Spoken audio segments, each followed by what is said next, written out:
Hola, ¿qué tal amigos? Hoy vamos a resolver un segundo ejercicio utilizando la primera ley de Kirchhoff, o también llamado el método de nodos. En el ejercicio nos pide hallar las corrientes y tensiones del circuito, es decir, la corriente I sub A y los voltajes en la resistencia 2 y en la resistencia 4. Empezaremos encontrando los nodos en el circuito. Como podemos observar, aquí tenemos el primer nodo, aquí el segundo y aquí el tercero. Y colocaremos sus voltajes respectivos con respecto a tierra en cada nodo. Aquí colocaremos V sub 1 para el nodo 1, V sub 2 para el nodo 2 y V sub 3 para el nodo 3. El tercer paso sería colocar las corrientes que salen de cada nodo. Para esta rama tenemos una corriente que sale I sub 1, una corriente I sub 2 para la siguiente rama y una corriente I sub 3 para esta rama de la resistencia 3. Igualmente para el nodo 2, una corriente de salida I sub 4, una corriente de salida I sub 5 y una corriente de salida I sub 6 para cada rama sus respectivas corrientes. Igualmente para el nodo 3, la corriente I sub 7, I sub 8, I sub 9 e I sub 10. Bien, teniendo ya todo esto podemos analizar el primer nodo utilizando la primera ley de Kirchhoff, que nos dice que la sumatoria de las corrientes en el nodo 1 es igual a 0. Por lo tanto, tenemos que la corriente I sub 1 más I sub 2 más I sub 3 nos da igual a 0. La corriente I sub 1, ¿a qué es igual?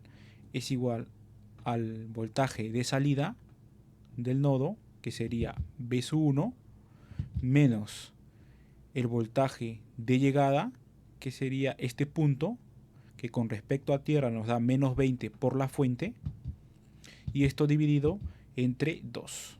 La corriente I sub 2 sería más el voltaje de salida del nodo, que sería V sub 1 menos el voltaje del nodo de llegada, que sería V sub 3 dividido entre 4, más la corriente I sub 3, que sería el voltaje del nodo 1, que sería V sub 1 menos el voltaje del nodo de llegada, que sería V sub 2 entre la resistencia 2. Y esto es igual a 0. Multiplicando a 4 por la ecuación para resolver tendríamos 2V sub 1 más 40 más V sub 1 menos V sub 3 más 2V sub 1 menos 2V sub 2, y esto es igual a 0. Resolviendo tenemos que 5V sub 1 menos 2V sub 2 menos V sub 3 es igual a menos 40. Y aquí tendríamos la primera ecuación. Ahora analizaremos para el nodo 2. Igualmente utilizando la primera ley de Kirchhoff, en el cual nos dice que la sumatoria de corrientes de este nodo 2 es igual a 0. Por lo tanto tenemos que I sub 4 más I sub 5 más I sub 6 es igual a 0.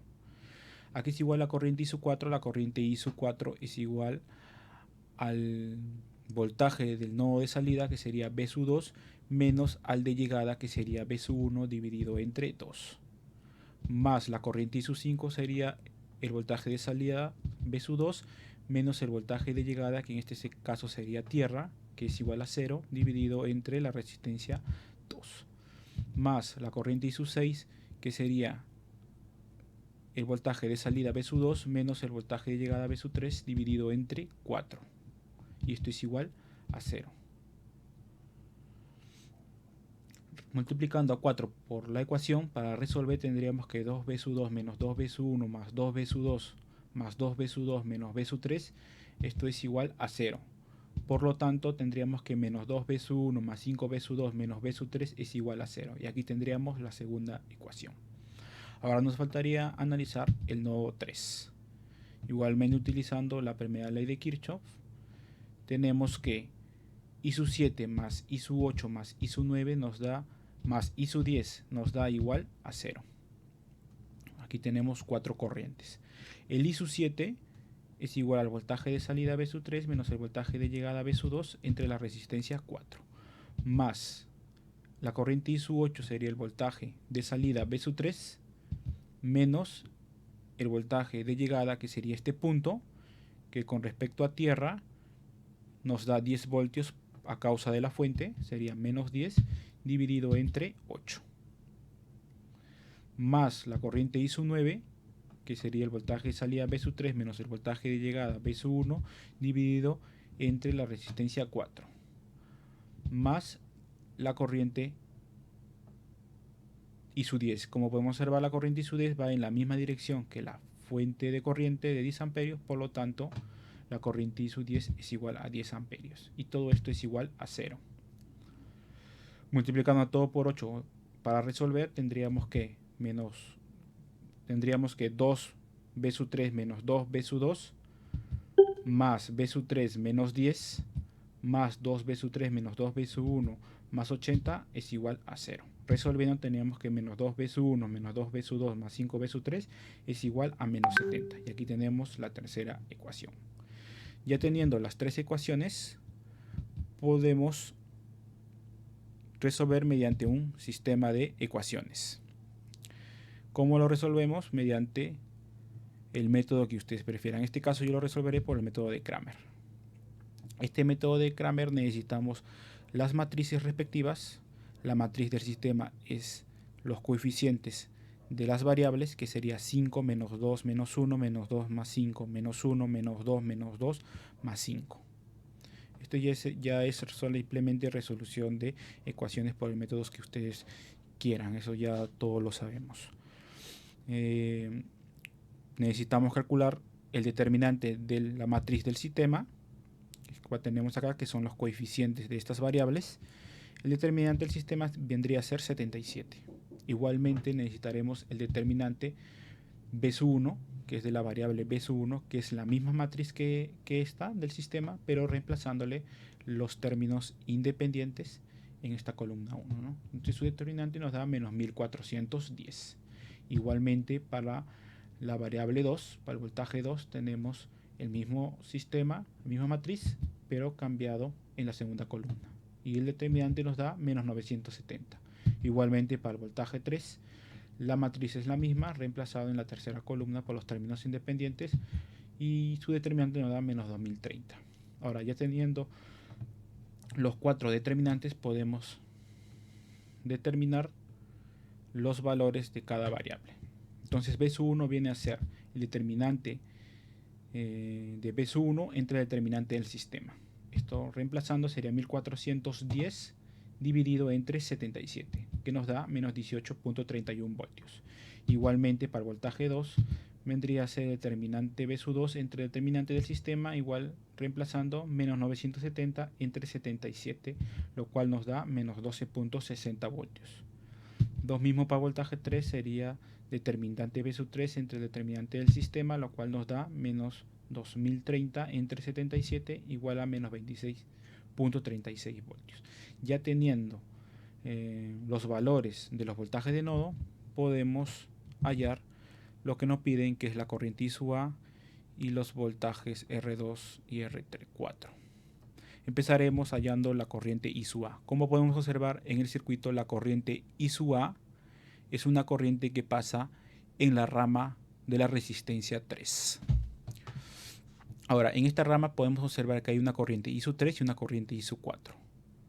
En esto podemos determinar que la corriente I sub 3 es igual a menos la corriente I sub 4.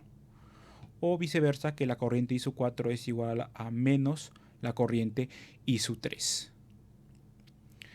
Entonces, esta corriente I sub A lo podemos determinar tanto como menos la corriente I sub 3 porque va en dirección opuesta a la corriente que nos piden, o que esta corriente I sub A es igual a la corriente I sub 4 ya que va en la misma dirección. Entonces la corriente I sub A es igual a la corriente I sub 4. Entonces, como mencionamos anteriormente, la corriente I sub 4 vendría a ser el voltaje de salida en el nodo B sub 2 menos el de llegada B sub 1 entre 2. Reemplazando tendríamos menos 12.60 menos 18.31 entre 2. Por lo tanto, la corriente I sub A nos da 2.86 amperios. Ahora hallaremos el voltaje en la resistencia 2. Como vemos, el voltaje en la resistencia 2 nos da como positivo arriba y negativo abajo. Y podemos observar que este voltaje R2 es el mismo que el voltaje B sub 2, porque este voltaje B sub 2 es positivo en el nodo y negativo en tierra. Por lo tanto, el voltaje en la resistencia 2 es igual al voltaje 2, reemplazando nos da menos 12.60 voltios. Ahora hallaremos el voltaje en la resistencia 4. Para eso, utilizaremos esta porción del circuito, que viene a ser esta. Utilizaremos la segunda ley de Kirchhoff o el método de mallas para resolver. Como podemos observar, el B sub 2 tiene polaridad positiva arriba y negativa abajo, igualmente el voltaje V3 positivo arriba y negativo abajo. Estos se convierten como una fuente de voltajes V2 y V3 respectivamente. Entonces, aplicando la segunda ley de Kirchhoff, colocaremos una corriente en dirección horaria. ¿Y qué nos dice la segunda ley de Kirchhoff? Nos dice que la sumatoria de voltajes en esta malla es igual a 0. Por lo tanto, empezando por tierra, en dirección de la corriente, nos entraría por la parte negativa, entonces sería menos V2. Más entraría por la parte positiva de este voltaje que nos piden, sería más voltaje R4, y entraría por la parte positiva de esta supuesta fuente de voltaje, que sería más V3 es igual a 0. Por lo tanto, el voltaje en la resistencia 4 viene a ser igual a V2 menos V3. Reemplazando, sería menos 12.60 menos 26.36. Por lo tanto, el voltaje en la resistencia 4 es 13.76. Bueno, esto es todo por el video de hoy. Si tienes alguna consulta, no dudes dejarlo en la caja de comentarios. Y si te gustó mi video, no olvides suscribirte. Nos vemos.